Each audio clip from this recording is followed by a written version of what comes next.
What's up mga idol, my name is Nico and dito na naman po tayo sa game ng Clash of Clans. Right now, ang pag-uusapan po natin yung mashup medals. So currently, na-max ko na po yung aking mga Sir Elixir at nakuha ko na rin po yung max capacity ng mashup medals which is 5,150 po. Dito po sa mayroon linya ng Sir Elixir hanggang dito po sa dulo ng Mashup Madness, dito sa window ng Mashup Madness. Pag nakuha po natin lahat ng Mashup medals po dito, abutin lang po siya ng 3,000 plus. Para ma-reach po natin yung 5,150 na yan, dito po yan papasok sa bonus track. So yung bonus track po na to, magre-require siya ng I think nasa 5,000 to 10,000 Sir Elixir, tapos ang kapalit po nun, Mashup medals. Hanggang sa mapuno po natin itong 5,150. Right now, puno ko na yung 5,150 and gagamitin ko na siya yung aking mashup medals. So, yan.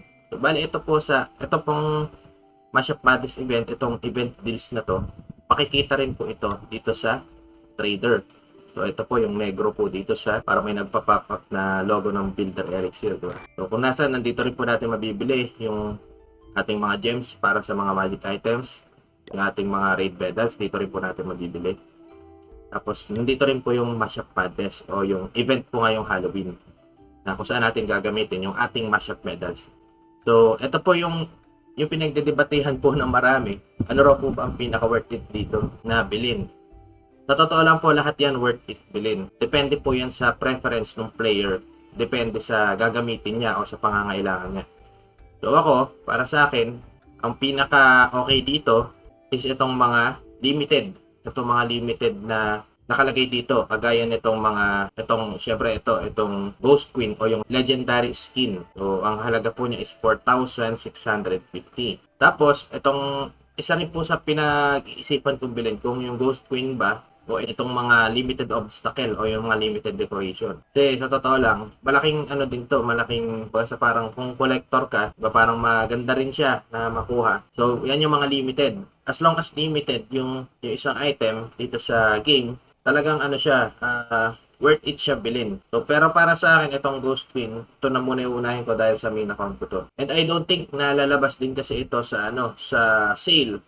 Since wala naman tong presyo sa currency natin, sa pesos, o pag nasa ibang bansa ka, nasa dollars, nasa ganyan. Right now, nasa mashup medals lang kasi siya. Kaya para sa akin, ito muna yung unahin ko. Yung Ghost Champion kasi, may chance na mabili natin pa siya. Later on, kapag dumating yung time, siguro mga 1 year from now, ilalabas na naman nila itong mga skin na to. So, kung makikita mo dito sa shop ng cosmetics, andito na yung mga legendary skin na dati nakalagay sa description nila, this is a one-time limited offer. Diba? Pero ilang panahon lang inilabas din nila dito sa shop. So yung chance na mga nakalagay dun sa limited, pwede siyang maibalik pa sa mga susunod na taon. Siyempre, continue pa rin yung paglabas ng mga iba't ibang skins. So ayan, kung i-check natin dito sa shop, may kita mo dito sa cosmetics na nandito na rin yung mga legendary skin. Kagaya nitong Summer King. Diba? Na dati, sabi nga nila, limited. Gaya rin itong Shadow Warden. Isa to sa pinakagusto kong hero skin ng Grand Warden. Na nakalagay, this is a one-time limited offer. Pero right after siguro parang lumipas na isang kalahating taon ganyan. Bigla nilang nilabas ulit ito. Tapos itong mga naka-available naman sa gems, yan naman yung mga inilabas nila sa Gold Pass. So yung available nga lang sa mga gem is yung mga Gold Pass skin. So, yung Ghost Champion na nandito sa Gold Pass, pwede rin siyang pumasok dito sa cosmetics sa mga ilang panahon lamang. Unlike itong Ghost Queen na nandito siya sa event deals. So, bibiling ko na itong Ghost Queen. Isa pa sa mga magandang pilin din dito, itong mga Rune of Elixir. Kung halimbawa, wala ka na talagang mga resources, tapos wala kang time para mag-farm, this is your chance. Kaso nga lang para sa akin, hindi to sulit mabili dito kasi yung ipinar mo na mashup medals, isang piraso lang mabibili na Rune of Gold o kaya Rune of Elixir. Either sa isa lang sa mga yan. Tapos may susobra ka na nasa I think 2,000 plus na mashup medals. Kung Book of Building o Book of Fighting naman, makakabili ka ng dalawa. 1,815 times 2, nasa less than 4,000 mashup medal siya. So may sukli ka pa na 1,000 plus mashup medals. Pero isa to, para sa akin, ito ang pinakamagandang bilhin talaga. Yung kung halimbawa ayaw mo ng hero skin, ayaw mo ng mga limited decoration, ang pinakamagandang bilhin dito. Tapos lack of level ka pa sa hero, ito ang pinakamagandang bilhin, yung Book of Hero. Pwede mo to mabili ng 3 piraso agad, itong Book of Hero. Tapos may magiging sukli ka pa na nasa 2,000 plus mashup medal na pwede mo ipambili ng Book of Building o ng Book of Fighting. So depende kung ano, kung saan mo siya, kung ano yung pag yung kailangan mo, doon mo siya gamitin. So ayan, meron din ditong Clan House Room. Ang halaga naman niya is 515 mashup medals. Meron ding Clan House Decoration. Ganun din ang presyo niya. Pero para sa akin, yung pinaka-the best na bilhin dito, yung mga bagay na hindi mo makukuha sa farm, sa clan games o sa mga events, ganyan. Kagaya nito mga decoration at saka itong Ghost Queen. Kasi, itong Rune of Builder Elixir, nakukuha yan sa clan games. Kahit itong mga rune na to, itong Book of Spell, Book of Building, nakukuha yan sa clan games, sa mga events. Shovel of Obstacle, di ba? Nakukuha rin yan. Clan games. Right now, clan games pala. Tingnan nga natin yung rewards. O, di ba? Meron tayong Book of Building. Meron tayong Rune of Gold. Di ba? Rune of Builder Gold. Halos lahat nandito na rin. Kumbaga sa yung chance na makuha mo yung mga limited decoration na to, limited skin na to, mawawala na siya kapag pinili mo yung iba.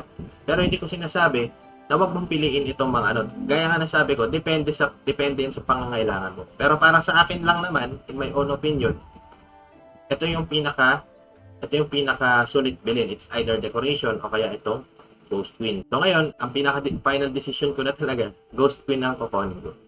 Bilhin na natin to. Buy one Ghost Queen. Sold out na siya. So meron pa ba ako natirang mashup medals na pwedeng gamitin? So pwede ko siyang ipambili ng mga meron pa ako natirang mashup medals. I think nasa nasa 500 plus o 500 sakto. Ayan, kasi 5,150 minus 4,650, that's 500. So sa ako na gagamitin yan kapag kailangan ko na. So i-check natin ngayon yung ating Ghost Queen. Change skin. So, ito na yung mga current available na skin na meron ako. Nasaan na yung Ghost Queen natin? So ito siya. Diba? Skins will be randomly chosen from all selected. So yun, naka-random select kasi ako. So hindi ko muna siya random select.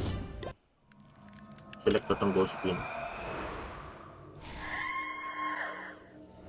Diba?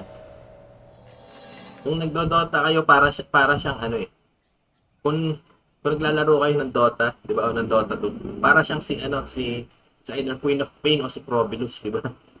So, start na natin.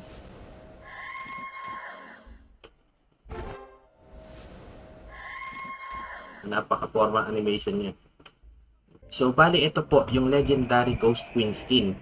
So, kung paalala ko lang po sa inyo mga idol na kung sakali po na hindi nyo magamit yung mga mashup medals nyo after 9 days and 21 hours na natitira dito sa top right ng screen natin, mawawala po lahat ng finarm nyo na mashup medals.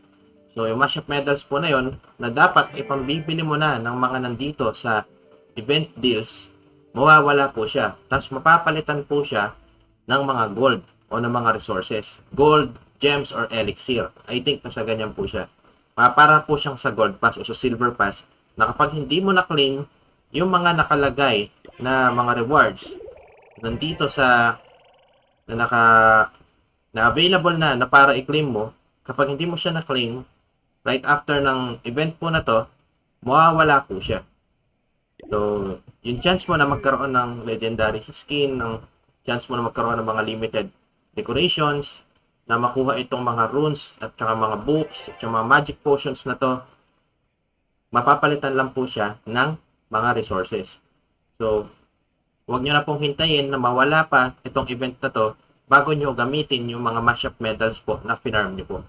So, gaya na sabi ko, wala pong mali kung ano po yung bibilin nyo po dito sa event deals. It's either ito pang Ghost Queen, ito bang mga limited decoration, ito bang mga runes, books, magic items, o kung ano pa man po dyan, wala pong mali. Depende po yan sa pangangailangan nyo po sa inyong account. So, bali dito na po matatapos yung video natin mga idol. Nagustuhan nyo po ba itong video na to? Kung nagustuhan nyo po, like and share nyo naman.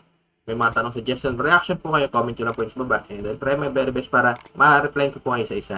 Once again, my name is Nico. Salamat po sa panonood. See you soon sa mga next videos. Ingat po kayo palagi. God bless. Bye-bye.